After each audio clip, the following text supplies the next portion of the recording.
According to a brief from the American Home Economics Association, home economics has taken a decline in college enrollment from 2003 to 2013. Now, not only that, but 58% of millennials nowadays, between the ages of 18 to 26, have mentioned that they would rather eat out than to prepare a home-cooked meal. Also, 30% of these millennials would rather buy coffee than making it at home in the morning.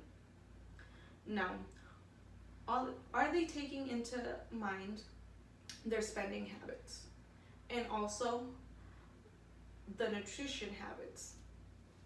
Well, I'll be talking about the start of home economics, its decline throughout the years, and the re-implementation of it, as we should nowadays. In 1862, the Morrill Act was signed on July 2nd, and this act was meant for farmers to receive higher education. It set aside lands to build colleges for them. Also, it created a funding program for these farmers. It emerged out of the industrialization, immigration, and urbanization. In 1909, Ellen Swallow Richards founded the American Home Economics Association.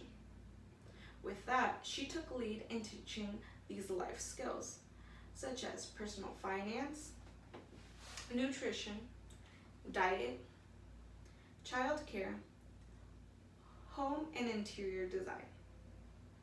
This membership went from 800 to 50,000 in the mid-1960s.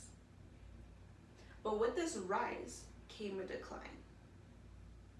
Now, in 1963, with the Vocational Educational Act, the funding shifted from home economics to subjects such as math, writing, reading, geared more towards technical careers rather than domestic work, for those occupations in demand.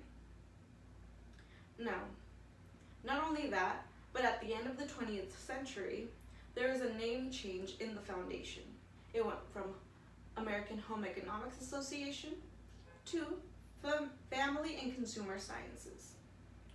It was meant to shift this idea about the gendered stereotypes with the rise of feminism, but it failed. Till this day, there's still a very misconception that these classes are meant only for women, which they're not. Nowadays, it is so important for both genders to learn these basic life skills. Now, home economics teaches us how to finance, how to do taxes, how to cook, our nutrition, how to perform child care, budgeting, health and hygiene. An associate professor of history from the Michigan State University said, "These basic principles of health and hygiene over time have become so widespread, it seemed like common sense. As a result to that, early proponents of home economics came to be thought of simple spinsters, rather than the innovative and scientific women that they were." Well, with the decline of home economics, right now, there has been a cause to re-implement home economics in educations such as middle school and high school, and even college classes. But they are electives, and most people do not want to take them from this stereotype, like I said. People think it's still a woman's class, which is not.